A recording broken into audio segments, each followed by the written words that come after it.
everybody. Welcome to the Magic of Amethyst, live with Gemology Jen. I'm Gemology Jen. Can you guys believe it? It is the end of February already. So I hope you guys had a great February, very short and sweet, right? And if it was your birthday, I want to wish you all a very happy birthday. And I want to also thank you guys for wishing me a happy birthday with those warm wishes, and I want to give it all back to you as well. So so far we talked about the different colors of the purple amethyst, so all of those different shades of purple and their meaning, right? And we also talked about the emotional, physical, and spiritual healing powers of amethyst that can help in everyday life, help you to look good and to feel good, right? So today we're going to talk about the looking good. And we're also going to talk about the quality factors in choosing an amethyst so that you get the right value for what you're buying. And then we're going to talk about ways to harness the powers of February's birthstone. So I'm going to show you some really great examples that you won't want to miss. So throughout history, amethyst was actually the most valuable stone, more valuable than diamond. Can you guys believe that? At one point, that amethyst was more valuable than your diamond. And it is because there were so many mythological and legendary stories that's related to the many powers of amethyst.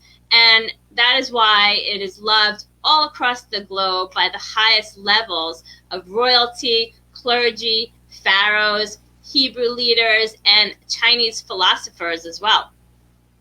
But then the discovery of vast deposits of amethysts during the 18th century in South America that caused this once precious stone to lose much of its monetary value. So amethyst today can be found in so much abundance that it makes it very affordable to everyone. So that's always good, right? So even though the monetary value may have gone down, amethyst is still one of the most powerful healing stones whose powers are very valuable to your life. And since it's so affordable, there's no reason why you shouldn't get an amethyst to benefit from all of its spiritual, emotional, and physical powers. Plus, its amazing, beautiful purple color that we all love and need. So who's with me? I love me some amethyst, right? I'm wearing my amethyst ring, my amethyst earrings, so I can feel good and look good while I'm talking to all of you and telling you how much amethyst is so great. So let us start with the 4 C's. So that's color, clarity, cut, and carat weight. So those quality factors that you need to know to help you to become more knowledgeable of why one amethyst may be more expensive than another. So with colored stones, we always start with color because color is the first thing that you see with colored stones. Colored stones is why color is why you buy colored stones and what attracts you to that gemstone.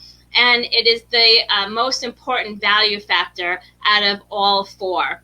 And when you look at a gemstone's color, I just want to do a quick teaching on how you look at color. So you look at the overall hue. So the overall hue is the body color, whether it's purple, reddish purple, maybe it has more violet, so a violetish purple. And then you look at the saturation, and this is the depth of color. So how vivid that color is, how much intensity that color has. And then we look at the tone. So that's the lightness or the darkness. So how light it is, how dark it is, maybe it's somewhere in the middle. And these are how you qualify the color. So you look at the hue, the tone, and the saturation.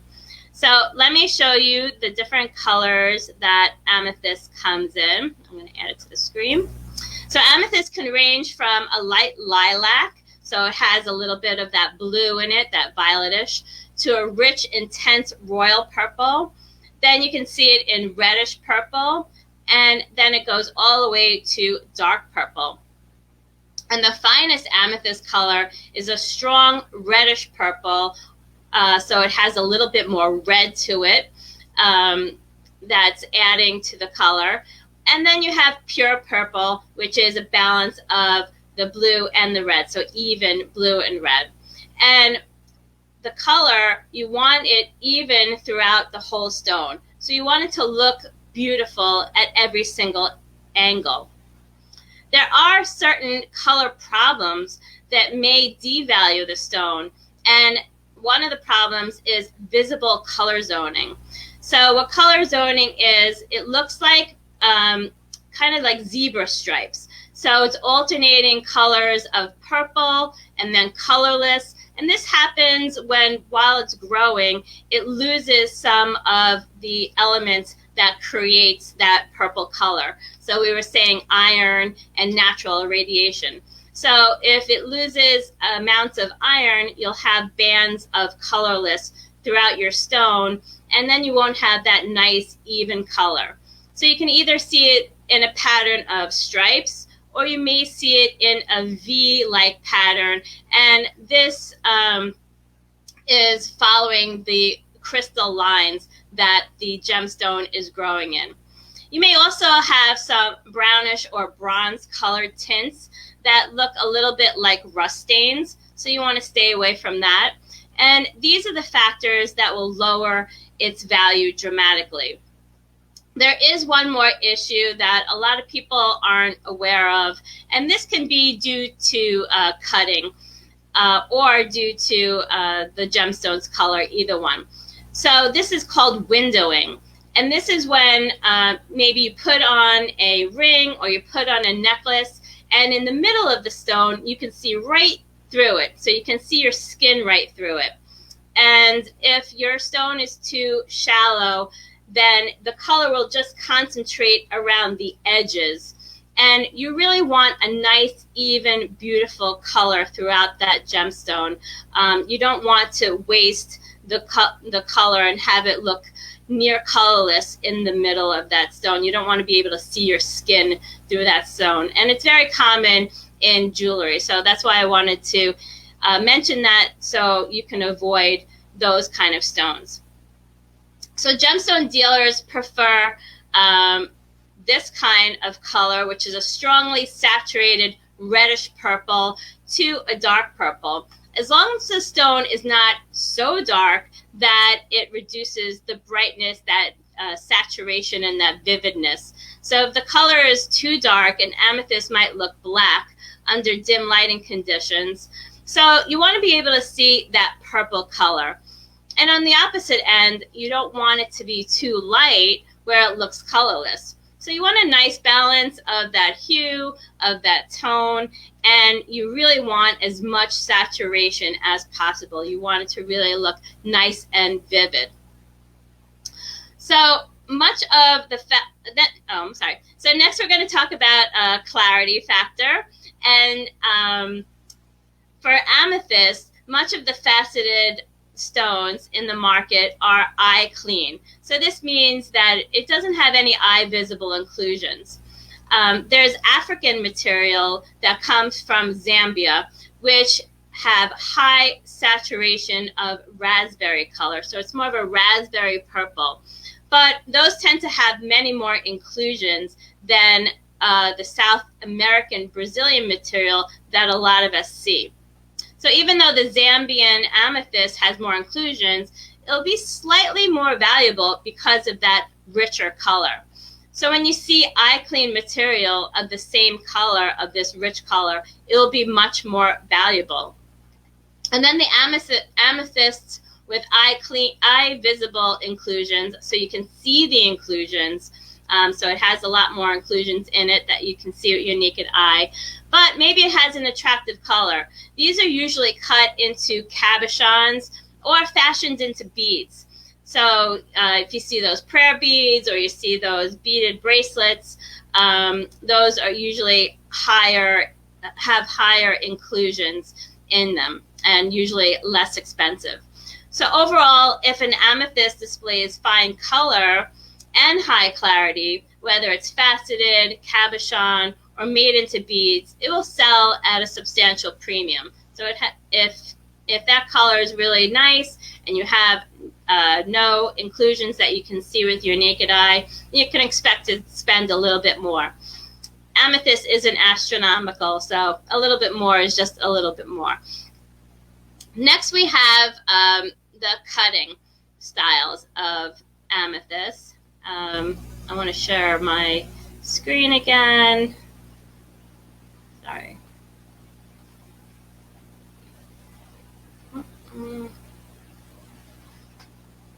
Okay. So these are the different cutting varieties that you can see. And amethyst is cut into standard shapes. So it can be any single type of shape, and this is usually used for jewelry. So these include rounds, ovals, pears, emerald cuts, anything that you can think of, amethyst can be cut into. And usually it's either cut into brilliant styles, so like your round brilliant having those typical faceting arrangements of triangles and diamond shapes, or you can have the step cut like emerald cuts and this octagonal cut. So those are the rectangular or square patterns that you see. Another popular style is to have it as a mixed cut. So it can have a step cut on the top, and it has a facet, brilliant cut on the bottom. And this is to help the color really bounce back to your eye. So everything that man does is to make the color a little bit better and to make it more attractive. So one of the very popular cutting styles is called a checkerboard, which has all these different squares on top and then a brilliant bottom. And then another faceting arrangement that they have are briolettes. And these are those three-dimensional teardrops that they make really pretty earrings or emerald, pendants from, that gives that dramatic effect. So another popular way of cutting is to make a freeform shape, so make something very artistic. And this is usually done by hand. And of course, anything hand carved will be more expensive and more valuable since it's one of a kind. So for cut, it really doesn't affect the value unless you have a unique hand carved stone, and then you're really just paying for that craftsmanship. So lastly, we're going to talk about carat weight. So amethyst is available in all size ranges, typically calibrated cuts, which means that they're cut precisely to standard industry sizes. And this is for setting into a variety of jewelry styles, since it is very popular for birthstone jewelry. And when you have these already standard cuts, it really keeps that cost low because they can quickly set them into these settings that are already made for these sizes. So another way to wear your amethyst for carat weight is to have a nice large center stone.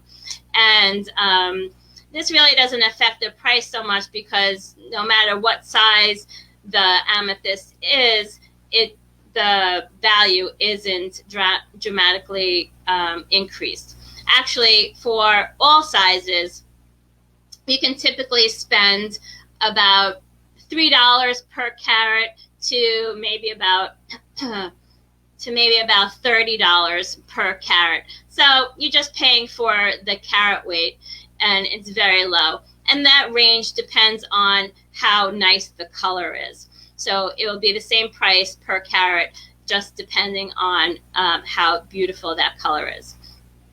So now that you know how to look for amethyst, there are certain ways to use amethyst crystals, beads, and jewelry that is most beneficial in harnessing its powers. So amethyst powers can be harnessed in many forms. And this purple quartz, the amethyst, is one of the most powerful healing gemstones. We talked about this, and is worn to protect people from negative energy. It's used to quiet the mind and help control all sorts of addictions. And most importantly, it keeps your mind, your body, and your spirit in balance. So whether the amethyst crystal is left natural, polished, as tumble stones, or faceted into magical, magnificent jewels, it can improve your health and overall well-being, as we discussed last week. So if you missed that one, you may want to check it out. It's still in the group, so no worries about that. You can just go and take a look at that one. So first we're going to talk about how to harness the powers from raw and natural amethyst. And this means that man has not touched it, its shape. It came out of the earth this way. And usually you see these forms in clusters, either in small clusters or maybe very large clusters. And here, I'll show you. So this is an example of something that's a small cluster of amethysts. And you can see that they made a candle out of it, which you can put around your house. So they also have amethysts that are still attached to the rock.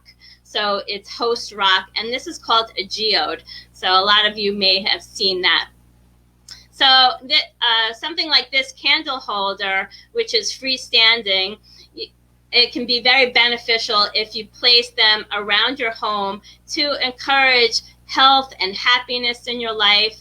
And this freestanding amethyst geode, so you can see how big it comes in, is exceptionally efficient and fast at clearing any kind of stress from a space. So it absorbs that negative energy, that negativity that may be in your surrounding, and changes it into positive energy. And it helps you to feel calm and steady, as well as enhance the energy in that area. You may even want to place it in your workspace. So if you set up a workspace at home, or if you go to work and you have your desk, you can put like a little candle like you saw before.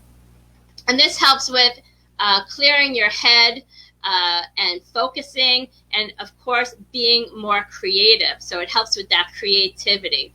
And that beautiful purple will open you to your creative side if you need it and you're really stuck in a rut and something is blocking your creative juices from flowing. So it opens up that pathway for you. So amethyst is said to transform lower energies into higher ones, and to really help you get access to your spiritual side. So it is really great for meditation.